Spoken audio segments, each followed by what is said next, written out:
J'appelle donc la communication suivante du professeur Franck Bruyère, quand l'antibiorésistance amène à modifier les pratiques chirurgicales.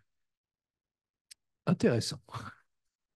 Chers confrères, chers maîtres, le professeur Bertrand Doré est un de mes maîtres adorés. J'ai un grand respect pour cette personne. Je suis content ici à deux égards. Tout d'abord le sujet, au contact de toutes ces sommités pour discuter d'antibiorésistance et de chirurgie. Et le deuxième, c'est que j'étais, il y a quelques mois, étudiant dans une des salles à côté, il y a exactement 340 mois. C'était il y a quelques mois. Alors, le plan est le suivant. Je vais parler des problèmes que nous avons aujourd'hui en urologie, un état des lieux de nos difficultés. Je vais prendre quelques exemples, mais je pourrais vous parler pendant une semaine d'autres exemples et puis les moyens d'action. Alors, est-ce que c'est un problème en urologie, cette résistance? Regardez le papier dont on parle depuis tout à l'heure concernant Global Burden, qui est paru dans Lancet avec une mise à jour récente.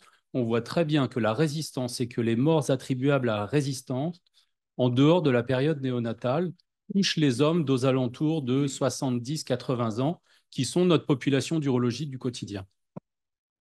La deuxième chose, c'est l'épidémiologie bactérienne. L'épidémiologie bactérienne, on en a parlé déjà un petit peu tout à l'heure. Escherichia coli est en charge des décès par résistance, on le voit dans cette étude. Et en urologie, la plupart des patients qui s'infectent en post-opératoire sont liés à des entérobactéries. On pourra parler des autres germes si vous le souhaitez après. Ensuite, les morts attribuables par résistance au cours du temps ont évolué depuis 1990 à 2020, mais ont évalué principalement concernant notre population urologique des patients âgés de plus de 70 ans.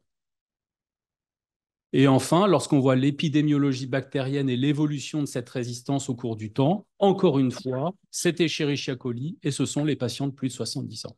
Donc tout ça, c'est l'urologie. Donc l'urologie au quotidien et au contact d'antibiorésistance. Alors quand on regarde les données européennes, et ça c'est une étude que l'on a fait avec le groupe des recommandations européennes, on voit qu'en fonction du pays dans lequel vous travaillez en Europe, alors on est allé un petit peu plus loin de l'Europe parce que d'autres personnes répondaient, on voit des taux de résistance différents, mais on a près de 50% de résistance au quinolone de l'Escherichia coli et des entérobactéries. En Europe, 50%, c'est énorme et aujourd'hui, c'est une molécule qui devrait ne plus être utilisée dans nos services d'urologie.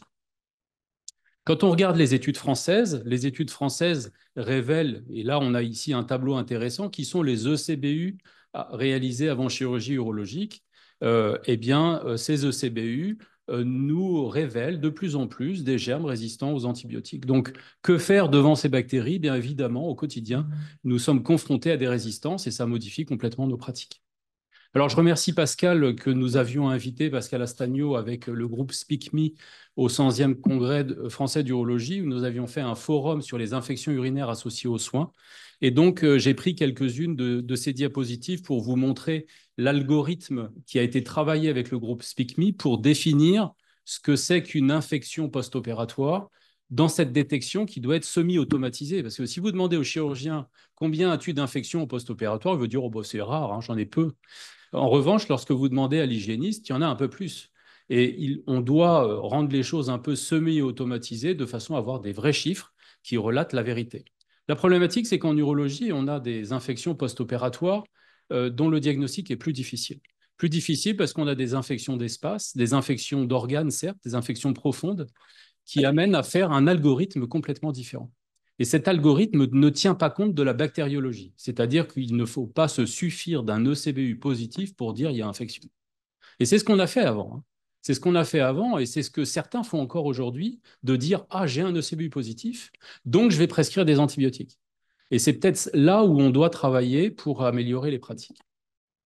Alors quand on regarde la distribution dans SpeakMe de la bactériologie, on voit Escherichia coli bien sûr dans plus d'un quart des cas, et on a d'autres germes responsables d'infections post-opératoires, mais vous les connaissez, je ne vais pas revenir là-dessus, avec des taux d'infection de site opératoire de l'ordre de 1,5-2%, mais cela dépend bien sûr des interventions relatées. Vous avez ici l'ensemble des spécialités.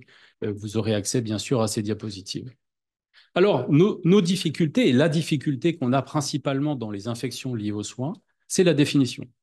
Qu'est-ce que c'est une infection associée aux soins? Lorsqu'on parle avec quelqu'un qui nous dit, bah, si tu as une bactérie dans les suites d'une intervention, c'est une infection. Bah, oui, et dans ce cas-là, vous allez traiter par antibiotiques, augmenter les résistances, et on se retrouve dans une situation aujourd'hui à discuter de ces cas. Et je vous invite à lire ce manuscrit extrêmement bien fait 2024 de l'OMS qui donne les définitions très strictes des infections associées aux soins, des infections urinaires au sens large du terme et des infections des autres organes aussi d'ailleurs. Donc déjà, la définition nous pose problème.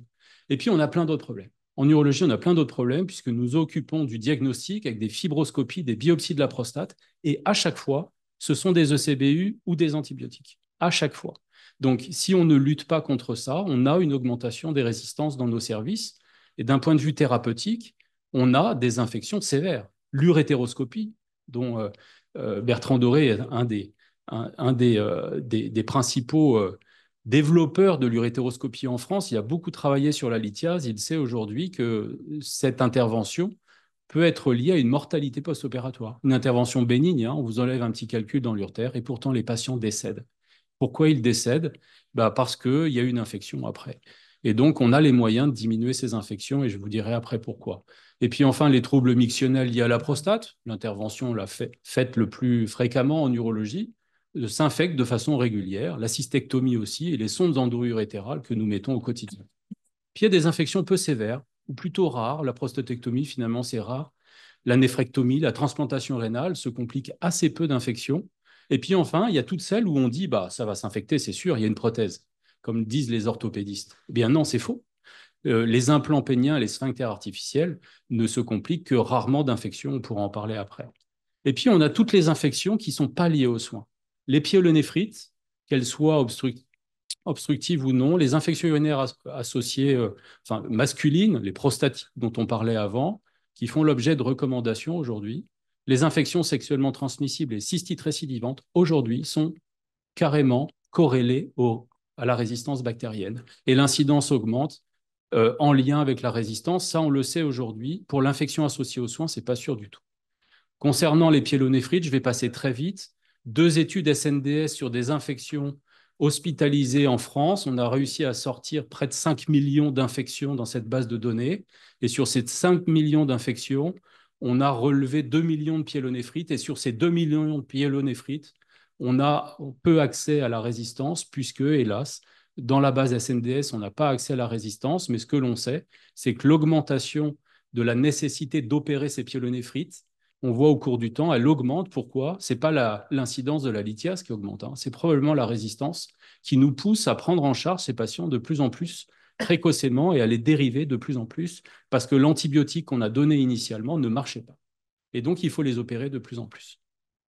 Avec ces recommandations de la SPILF que vous connaissez très bien, qui finalement nécessitent d'utiliser des antibiotiques à très large spectre et des nouveaux antibiotiques comme les carbapénèmes, seulement sur des infections avec des signes de gravité.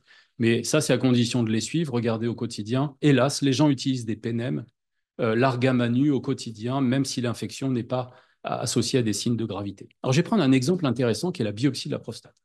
La biopsie de la prostate, le nombre augmente chaque année. Aujourd'hui, on est à près de 300 000 biopsies de prostate faites par an.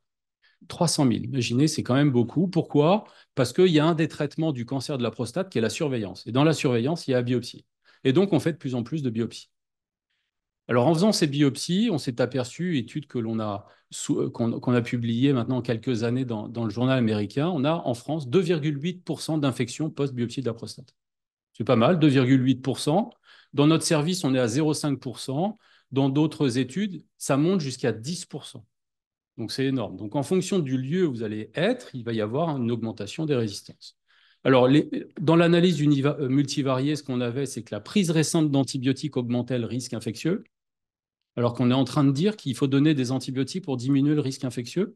Et là, on a démontré sur cette étude-là, mais je pourrais vous la faire pour toutes les interventions, prendre récemment un antibiotique augmente le risque d'infection post-opératoire. Et ça, c'est une réelle nouveauté. Il faut dire ça aux chirurgiens. Les chirurgiens ne comprennent pas ça.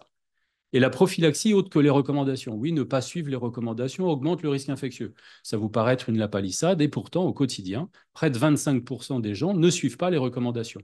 On a vu 90% tout à l'heure, mais le 90% ne tient pas compte de la période post-opératoire, ce que disait tout à l'heure notre collègue.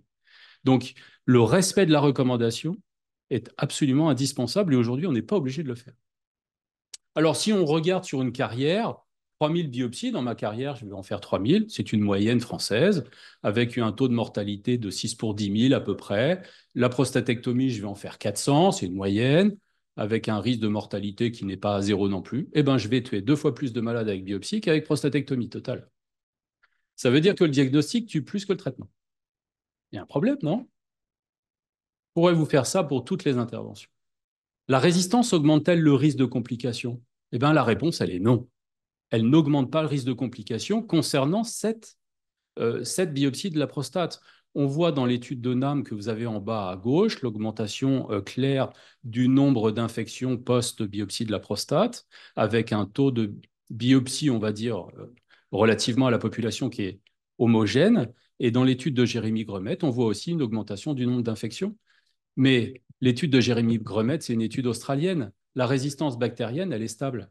Elle n'augmente pas. Donc, ce n'est pas ça qui fait augmenter le risque infectieux. Donc, c'est corrélé au nombre de biopsies réalisées. Donc, ce n'est pas le problème. C'est probablement un des problèmes, mais ce n'est pas le problème. La résistance seule n'explique pas l'augmentation de ces infections. C'est multifactoriel. Ça dépend de la voie d'abord. On sait aujourd'hui que la voie périnéale diminue le risque infectieux. L'antibioprophylaxie, elles viennent de changer. Il y a des gens qui nous appellent ou qui envoient des mails à Marc Léon en lui disant c'est nul votre nouvelle recommandation parce que maintenant j'ai des infections. Ah oui, mais ce n'est pas seulement le problème. Le respect des recommandations, les procédures de désinfection, et on pourrait en parler. Récemment, on a eu un problème avec des éponges. Euh, et donc, le respect la diminution des infections post-biopsie de la prostate, ce n'est pas seulement l'antibioprophylaxie. Et surtout, le respect des indications. On voit aujourd'hui des gens qui font des biopsies à des gens qui ne mériteraient pas de les avoir. Au total, l'infection, ce n'est pas la résistance, c'est le chirurgien qui est responsable de l'infection. En tout cas, en ce qui concerne la biopsie de la prostate, vous avez une équation qui le montre clairement. Mais on peut le faire pour toutes les interventions urologiques, j'en suis persuadé. Alors, je ne reviens pas sur le CBU puisqu'on en a, on va le balayer. Je vais donner quelques pistes. La formation continue, oui, je suis d'accord avec Marc Léon, il faut commencer certainement très tôt avec les internes et pas en silo, mais il faut continuer après. Aujourd'hui, on a des collègues qui viennent nous voir au Congrès français d'urologie, qui ont commencé leur formation il y a 30 ans, qui n'ont jamais actualisé leurs recommandations. En 30 ans, vous avez vu l'évolution des résistances en 30 ans? C'est inadmissible. Comment ça se fait qu'on n'a pas de certification et de formation continue? Alors, c'est en cours d'annulation aussi. Donc, c'est un réel problème. On travaille aujourd'hui avec la FSM et le CNP d'urologie. Il y a des problèmes concernant la formation continue, vous le savez. L'établissement de registre, oui. SpeakMe, oui, il faut travailler avec Pascal Astagno et développer la possibilité de retrouver des chiffres, notamment sur l'antibioprophylaxie. Visushir, avec M. Bontemps, on travaille sur le taux de réhospitalisation à 30 jours, qui va être le facteur pour suivre les chirurgiens et puis regarder leur taux de complications post-opératoires. Il faut travailler sur ce sujet. Les chirurgiens sont contre, mais il faut y aller. Il faut vraiment travailler. C'est en s'investissant là-dedans qu'on va éviter de faire des erreurs. Puis enfin, mettre de nouveaux registres en place avec la FSM.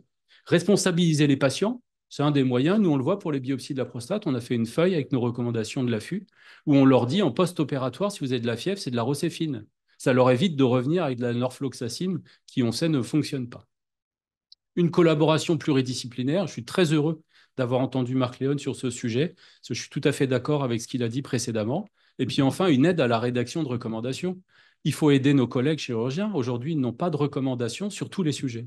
Il faut les aider à faire cela, et pour cela, il faudrait que la HAS s'investisse un peu. Aujourd'hui, on n'a pas moyen d'estampiller de façon HAS et d'une aide à la méthodologie pour faire des recommandations, et c'est un réel problème. Et pour faire des bonnes recommandations, il faut des bonnes études, et pour cela, il faut de la recherche et de l'argent. Donc, il faut développer la recherche concernant l'antibioprophylaxie et l'infection post-opératoire en chirurgie. Donc, voilà comment on a grandi. Hein. Bon, il y a 30 ans, j'étais ici. Voilà ce qu'on me disait. Tu utilises un antibiotique, comme ça, tu vas réduire le risque infectieux post-opératoire. Je pense qu'il faut arrêter ça. Maintenant, il faut ne plus utiliser d'antibiotiques, sauf si une étude a montré l'intérêt de l'utiliser. Et nous, on va plus loin en urologie. On a décidé de dire il ne faut plus utiliser de CBU, sauf s'il y a une étude qui a montré son intérêt. Parce que si le CBU n'a pas été fait, le médecin traitant ne va pas le traiter non plus. Et ça évite de voir les résistances. Comme ça, on se cache un petit peu, on met un peu la tête dans le sable, mais c'est un des moyens qu'on a. Alors, en conclusion, je dirais qu'il faut vraiment changer ce paradigme. La résistance, c'est oui un problème de santé publique, mais les complications infectieuses de la chirurgie, c'est le chirurgien. Ce n'est pas la résistance. Il faut arrêter de dire que c'est la résistance. C'est un problème, la résistance. On a des problèmes de résistance concernant les pyélonéphrite, les infections masculines, les cystites récidivantes et les IST. Mais concernant la période post-opératoire, il me semble que c'est plus le chirurgien qui est responsable. Vérifions ces dogmes que l'ECBU a réalisés avant toute chirurgie. Je suis heureux que Marc Léon soit ici. Avant, il était noté dans les recommandations de l'ASFAR qu'il fallait faire un ECBU avant toute chirurgie urologique. C'est délirant. Heureusement, maintenant, les choses ont changé. La phrase est bien claire dans les recommandations de l'ASFAR. Le CBU ne fait pas partie de leurs recommandations. Donc, on est en train de les faire avec la SPILF, la SF2H, la FSM et l'AFU, bien sûr. Puis, concernant l'antibioprophylaxie, il faut refaire des études et surtout évaluer nos chirurgies. Vous connaissez ce dogme, hein, quand le sage montre la lune, l'imbécile regarde le doigt. L'imbécile, c'est le chirurgien. Il faut arrêter de regarder cet antibiotique qui va nous soulager des infections post-opératoires. C'est le chirurgien, son hémostase, la bonne indication qui permet de réduire le risque infectieux. Et c'est en aucun cas le microbiote qui permet de réduire le risque infectieux. Voilà, je vous remercie. Merci beaucoup, professeur Bruyère. Moi, j'associerais au chirurgien le médecin généraliste quand même. Parce qu'en post-opératoire, dès que la cicatrice, moi je suis orthopédiste, est un petit peu inflammatoire, antibiotiques. il balance des antibiotiques comme ça, la gamme avec l'assentiment du patient d'ailleurs, qui est très heureux d'avoir les antibiotiques. Peut-être passer par la responsabilisation du patient en lui disant surtout pas d'antibiotiques, si c'est un peu rouge, vous m'appelez. Et on les revoit en consultation au bout de 3 semaines, ils disent heureusement que mon médecin généraliste a donné des antibiotiques. Voilà. Professeur Montupet. Merci beaucoup sur ce terrain urologique et votre présentation. Ma question, c'est sur le CBU préopératoire. Parce qu'il y a en urologie, évidemment, beaucoup d'interventions dues à des infections urinaires sévères récidivantes, voire des pyélonéphrite même, bien sûr, et l'absence d'un ECBU préopératoire chez un certain nombre de ces patients serait évidemment connu comme coupable en cas de complications infectieuses qui peut être jusqu'au décès par choc septique. Alors, c'est justement ce que l'on essaye de bannir comme dogme. Aujourd'hui, il est démontré que pour l'urétéroscopie, l'ablation de calcul, la résection transurétrale de la prostate, il est démontré que l'ECBU a une incidence sur le risque infectieux post-opératoire. Mais ce n'est pas démontré pour les autres interventions. Et aujourd'hui, on vient de sortir 2 nouvelles études. La première concerne la néphrectomie et la néphrectomie partielle, qui est au contact de l'urine. Et la seconde concerne la prostatectomie. Et il n'y a aucun lien, ni entre l'antibioprophylaxie, ni entre l'ECBU et le risque infectieux post-opératoire. Étonnamment. Je pensais au reflux vésico-rénal. Micro. Vous pensez au reflux vésico-rénal avec des cas précis de décès par choc septique et avec un ECBU non lu et donc une condamnation ferme du chirurgien. Oui, mais ce n'est pas parce que l'expert a pensé qu'il avait raison. La première chose, le chirurgien était condamné. C'est que les cures de reflux vésico-rénal, notamment lors des réimplantations, peuvent se compliquer autant de fistules qui sont responsables d'infections que de colonisations préopératoires qui aujourd'hui ne sont absolument pas démontrées comme étant responsables d'infections post-opératoires. Il n'y a aucun papier sur ce sujet. Il faut que l'on prouve que c'est vrai ou que ce n'est pas vrai avant de dire qu'il faut faire un ECBU à tout le monde, parce qu'on se retrouve dans des situations où on traite des ECBU probablement à tort, et on a vu que l'antibioprophylaxie était responsable de près de 25% de l'antibiothérapie globale de l'hôpital. C'est beaucoup. J'ai le même problème en orthopédie avec les antithrombotiques et qui ne sont plus systématiques et qui, malheureusement, parfois, il y a des phlébites. Et l'expert dit il y a eu erreur. Voilà. Parce que le magistrat n'a pas toujours la même notion. Professeur Joannet. Juste un commentaire. Moi, je suis gynécologue. Je suis tout à fait d'accord avec vous. On ne fait plus de CBU parce qu'en gynécologie, au praxis, ça suffit d'avoir leucocyte nitrite positif à la bandelette pour donner des antibiotiques, même sans voir la patiente. En gynécologie, c'est ce qui se passe. C'est positif, on envoie la prescription. Alors, je suis tout à fait d'accord avec vous pour l'éducation. Il y a aussi un autre problème, je suis neuropelviologue, ça veut dire je m'occupe des pathologies des nerfs et beaucoup de ces patientes avec les pathologies, les irritations des nerfs pelviennes ont une pollakiurie où ils ont besoin d'aller très, très souvent aux toilettes. Et la pollakiurie, très, très souvent, je vois, même chez les urologues, c'est l'équivalent d'une infection vésicale. Ça veut dire que c'est des patients qui reçoivent pendant des semaines, voire des mois, des antibiotiques. C'est la même chose pour la prostatite chronique.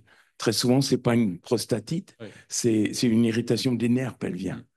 Je vois très bien de quoi vous parlez. Professeur Joannet. Je voudrais vous poser une question sur les sondes. On voit nos collègues urologues qui sont toujours avec des malades qui ont des sondes, des sondes. Alors, est-ce que ça... On imagine qu'ils en mettent le moins possible. Bien sûr. Bon. Et pour autant, est-ce qu'il y a eu des études qui montrent que ça a une très grosse responsabilité, ces sondes, dans le risque infectieux? Alors, je vais prendre un exemple. Je ne sais pas si c'est celui auquel vous pensiez, qui est la sonde vésicale. Aujourd'hui, la sonde vésicale à demeure est complètement dans les recommandations, on l'a remplacée par le sondage intermittent. Et aujourd'hui, on sait très bien que le sondage intermittent réduit le risque infectieux par rapport à une sonde à demeure. Prenons l'exemple d'un patient en rétention qui doit attendre 3 mois une intervention pour sa prostate. Eh bien, un sondage intermittent va lui permettre d'avoir moins d'infections qu'une sonde à demeure. Voilà, c'est un exemple. Je ne sais pas si c'est de ça dont vous parlez. Oui, alors, et la question subsidiaire, à demeure, c'est combien de jours? 3 jours, 4 jours? 5 jours? La sonde à demeure, on sait qu'aujourd'hui, au bout d'une semaine, elles sont colonisées. Le sondage intermittent, c'est ne jamais en avoir une dans l'urètre. Oui, oui, bien sûr. Hein? Donc, la sonde à demeure, c'est celle qui reste dans l'urètre. Et la colonisation, c'est 3-4 jours? Non. Alors, la colonisation, elle est systématique au bout de quelques jours, oui, effectivement. Est-ce que je pourrais Oui. poser une... Allô? Est-ce que vous m'entendez? Oui, très bien. C'est Antoine Andremont. Je peux intervenir une seconde dans le débat? On vous écoute.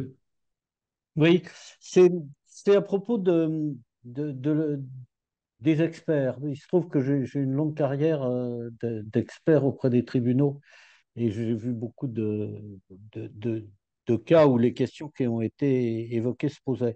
En fait, les experts ne peuvent s'appuyer que sur les recommandations des sociétés savantes ou les publications. Et ils émettent leur avis par rapport à l'état de l'art au jour de l'intervention. Et c'est pour ça que les recommandations et leur mise à jour sont si importantes, quoi. Euh, et les avocats le savent très bien. Et si les experts appuient leurs recommandations, enfin, pour le juge, sur des publications qui ne sont pas à jour, eh ben, le juge n'en tiendra pas compte. Les avocats, dans leur dire, feront affaire de ça. Donc, je ne pense pas qu'on puisse... Enfin, normalement, les experts ont besoin des recommandations. Vous voyez, c'est pour ça qu'il y a une cohérence complète entre le suivi des recommandations et la défense des praticiens lors d'une éventuelle attaque ultérieure. Voilà. Oui. Merci. Je vois que le Brésil est branché, professeur Hudson. Ah bon, d'accord. Non. Professeur Doré, non? Non, tout va bien. Professeur Soucy. J'ai peut-être un petit commentaire. En tant que neuropédologue, on implante des paralysés pour les faire marcher. Et on s'est rendu compte que quand on les stimule en antidromique, ça veut dire on envoie l'électricité vers le haut, on stimule le nerf vague. Et depuis qu'on stimule le nerf vague, on sait qu'on augmente les cytokines anti-inflammatoires. Et dans le contexte des paralysés qui doivent se cathétériser, les infections urinaires ont disparu. Et actuellement, on a des protocoles, nous faisons des protocoles dans l'endométriose que l'on opère avec la stimulation du nerf vague pour réduire les infections post-opératoires. Et c'est ce qu'on appelle la biomédecine.